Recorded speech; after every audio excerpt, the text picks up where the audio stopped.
Assalamualaikum warahmatullahi wabarakatuh. Saya Novianda Adiningrum Cahyana Putri, NIM 19511241046. Pada kesempatan kali ini, saya akan mempresentasikan jurnal yang berjudul Aflatoxin Implication on Health yang ditulis oleh Usape Sarma, Pritida J. Betaria, Pramila Devi, dan Anupam Pharma. Pendahuluan. Aflatoxin merupakan senyawa poliketida paling beracun dan merusak yang berasal dari spesies Aspergillus, terutama Aspergillus flavus dan Aspergillus parasiticus. Aflatoxin menyerang tanaman seperti jagung, padi, kacang-kacangan, rempah, sayuran, buah-buahan, dan biji kapas. Dan terdapat beberapa jenis aflatoxin, yaitu aflatoxin B1, B2, G1, G2, M1, dan lain sebagainya. Aflatoxin bersifat karsinogenik, teratogenik, dan mutagenik. Produsen aflatoxin. Spesies Aspergillus ialah sumber utama aflatoxin dalam lingkungan. Spesies ini ada di mana-mana dan universal. Keragaman ekologi, biologis, dan metabolik yang tinggi dari spesies Aspergillus menyebabkan eksplorasi metabolit sekunder di antara spesies ini. Penelitian terbaru menunjukkan bahwa 20 spesies Aspergillus mampu menghasilkan aflatoxin. 3 bagian dari genus Aspergillus yang mensekresikan aflatoxin ialah bagian Flavi, Nidulantes, dan Ochraceurosaceae. Kontaminasi aflatoxin dalam tanaman pangan dan makanan. Kontaminasi aflatoxin sering diamati dalam beberapa bahan makanan seperti sereal, susu, rempah, sayuran, buah-buahan, kacang-kacangan, minyak, dan daging. Biji-bijian serealia seperti jagung, beras, jelai, gandum, sorghum, dan kedelai juga rentan untuk terkontaminasi Aspergillus flavus. Beberapa laporan menunjukkan kacang tanah ialah produk utama yang dapat terkontaminasi aflatoxin. Kontaminasi racun dapat terjadi sebelum panen atau selama pengeringan dan penyimpanan. Mengkonsumsi makanan yang terkontaminasi aflatoxin dapat menyebabkan kanker, kekurangan gizi, menyebabkan morbiditas, dan bahkan mortalitas. Berikut merupakan gambar kacang yang terkontaminasi aflatoxin. Batas aflatoxin yang diperbolehkan dalam tanaman pangan dan makanan. Beberapa pakan konsentrat termasuk biji-bijian, minyak kue, bibit kapas, bunga matahari, kelapa, kopra, dan makanan ikan dilaporkan memiliki kontaminasi aflatoxin. Bahkan makanan hewani, yaitu daging dan produknya, juga rentan terkontaminasi aflatoxin jika mereka mengkonsumsi pakan ternak yang terkontaminasi. Peraturan untuk aflatoxin sedang dilakukan untuk pakan ternak di berbagai negara. Batas yang diperbolehkan untuk aflatoxin dalam pakan ternak yaitu kisaran 0-50 ppb dengan rata-rata 20 ppb. Namun, di negara berkembang, 25-50% menunjukkan lebih dari 20 ppb aflatoxin. Kisaran yang diamati adalah 100-1000 ppb. Batas permeabel untuk aflatoxin ialah 4-20 ppb untuk pakan dan produk makanan berdasarkan ketentuan WTO. Berikut tabel batas aflatoxin yang diperbolehkan di berbagai negara. Batas aflatoxin yang diperbolehkan di berbagai negara. United States Department of Agriculture dan Food and Drug Administration menetapkan batas toleransi 20 ppb untuk aflatoxin dikarenakan efek beracun mereka pada makanan. Namun, FDA memperbolehkan lebih dari 20 ppb dalam jagung dan biji kapas untuk diberi makan pada ternak. Aflatoksikosis kesehatan hewan. Tingkat keparahan toksisitas karena asupan aflatoxin tergantung pada spesies, usia, jenis kelamin, dan status gizi. Tindakan utama toksisitas diamati pada hati yang mengakibatkan kerusakan hati dan mengamati penurunan susu dan produksi telur.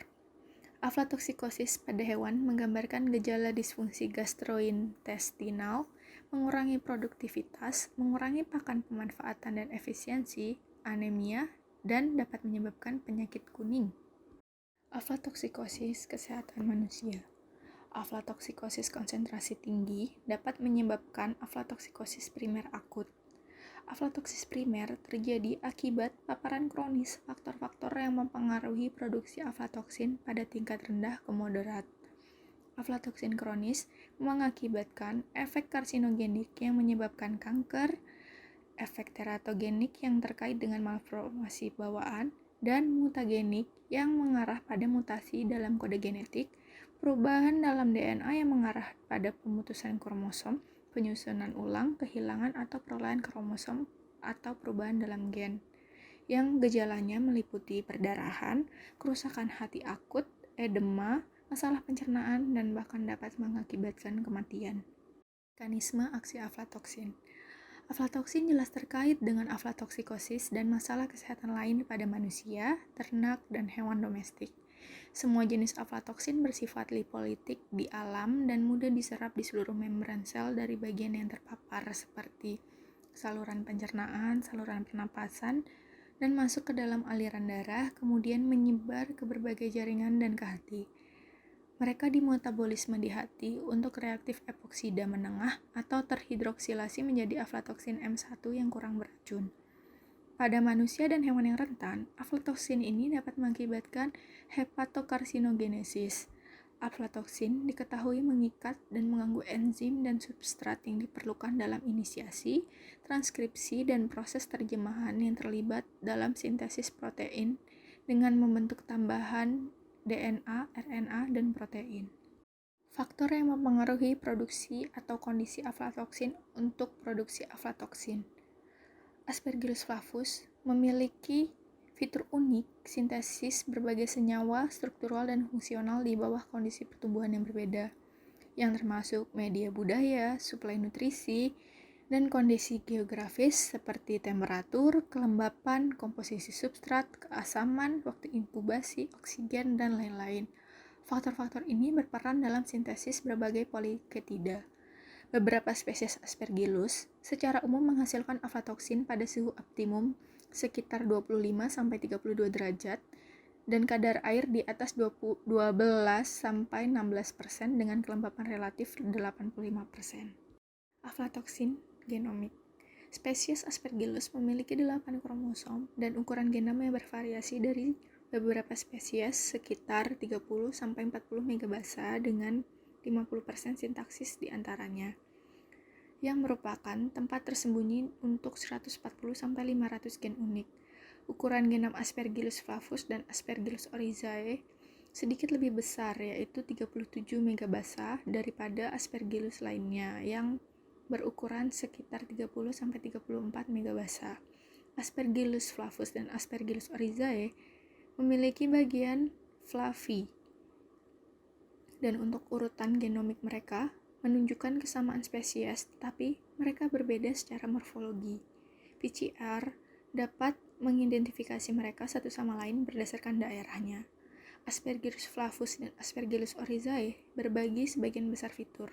Walaupun begitu, Aspergillus oryzae tidak mensekresikan banyak poliketida dan racun yang dihasilkan oleh Aspergillus flavus.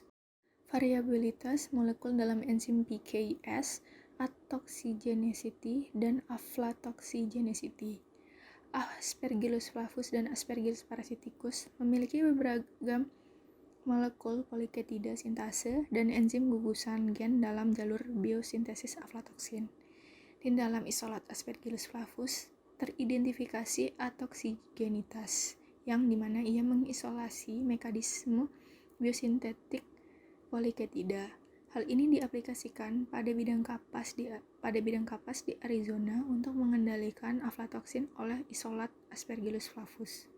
Berikut arsitektur umum tipe literatif 1 dari PKS.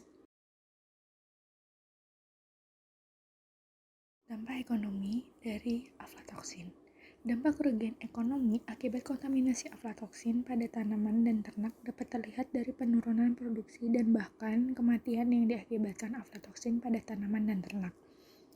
Dan juga, biaya dari perancangan peraturan untuk mengurangi risiko terhadap kesehatan hewan dan manusia memiliki dampak ekonomi.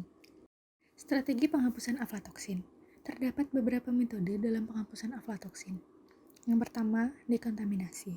Dekontaminasi aflatoksin dari pakan ternak meliputi penggunaan bahan pengikat seperti tanah liat, zeolit, dan aluminosilikat, atau penggunaan mikroba seperti Bacillus, Lactobacilli, dan Pseudomonas.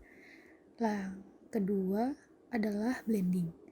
Blending ialah metode yang didasarkan pada pencampuran bahan yang terkontaminasi dengan yang tidak terkontaminasi pada rasio yang diinginkan berdasarkan tingkat kontaminasi. Lalu yang ketiga ada amoniasi, yaitu prosedur yang berhasil beroperasi dengan adil di banyak negara. Lalu selanjutnya ialah metode absorpsi sederhana menggunakan mikroba mati.